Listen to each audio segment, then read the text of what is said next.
नमस्कार दोस्तों, आप सभी ने सिकंदर या अलेक्जेंडर द ग्रेट का नाम तो खूब सुना होगा। आइए जानें कि उसे सिकंदर महान या विश्व विजेता क्यों कहा जाता है। सिकंदर, उसका जन्म मैसेडोनिया में हुआ, जो कि अब उत्तरी यूनान में है।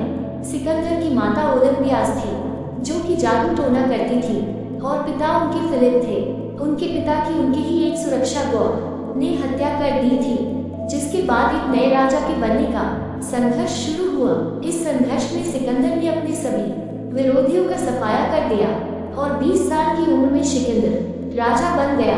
राजा बनते ही सर्वप्रथम मैसेडोनिया, जो कि एक शक्तिशाली रियासत थी, उस पर शासन स्थापित किया। अपनी बुलंदी के दौर में और इनके गुरु अरस्तु की राजनीति से धीरे धीरे शक्तिशाली सम्राट बनता गया।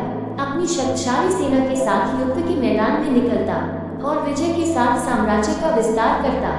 इस प्रकार सिकंदर का साम्राज्य पश्चिम में यूनान से लेकर पूर्व में आज के पाकिस्तान, अफगानिस्तान, ईरान, इराक और मिस्र तक के साम्राज्य पर शासन कर लिया, जो कि उस समय की प्रमुख रियासतें थी। इन सब पर अधिकार हो जाने के बाद भारत ही एक मुख्य रियासत रही थी।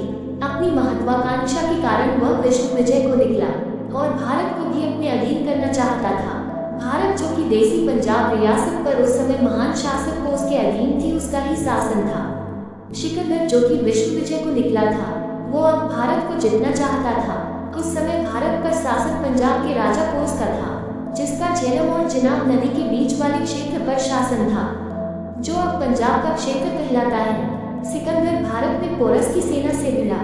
दोनों की सेना में भयंकर युद्ध हुआ। सिकंदर की सेना ने अपना पूरा जोर लगा दिया था। आखिर में सिकंदर की जीत हुई। सिकंदर पोरस के पराक्रम से बहुत प्रभावित हुआ और उसे वापस राजा बना दिया। इस प्रकार सिकंदर का साम्राज्य बाल्कन से लेकर आधुनिक पाकिस्तान तक फैला हुआ था। इतिहास में पोरस और सिकंदर की लड़ाई काफी चर्चित है। पोरस और सिकंदर के युद्ध और उनकी दोस्ती के किस्से भी खूब सुनाए जाते हैं। सिकंदर महान ने इतिहास के उस बिंदु तक दुनिया के सबसे बड़े, सबसे मजबूत, सबसे धनी, सबसे शक्तिशाली, सबसे अधिक आबादी वाले साम्राज्य पर विजय प्राप्त की। अपनी हर लड़ाई में उसकी संख्या बहुत कम थी और इसके बावजूद उसने उनमें से हर एक में जीत हासिल की और एक भी लड़ाई नहीं हारी। सिकंदर की आखिरी इच्छा थी कि जिन हकीमों ने मेरा इलाज किया वे मेरे जनाजे को कंधा देंगे, ताकि दुनिया को पता चल सके कि रोग का इलाज करने वाले हकीम भी मौत को नहीं हरा सकते। मेरे जनाजे की राह में वह बेशुमार दौलत बिछा दी जाए जो मैंने अन्य राज्यों में जीती है, जिससे लोगों को पता चले कि दौलत भी मौत से नहीं बचा सकती। उसकी आखिरी इच्छा थी कि मौत के बाद उसके खाली हाथों को कफन के बाहर लटकाया जाए, ताकि लोग देख सके कि दुनिया जीतने वाला भी दुनिया से खाली हाथ ही जाता है। इस प्रकार कहा जा सकता है कि सिकंदर एक शक्तिशाली सम्राट था। उस समय की प्रमुख रियासतों पर अधिकार था, इसलिए कहा जा सकता है कि वह विश्व विजेता था।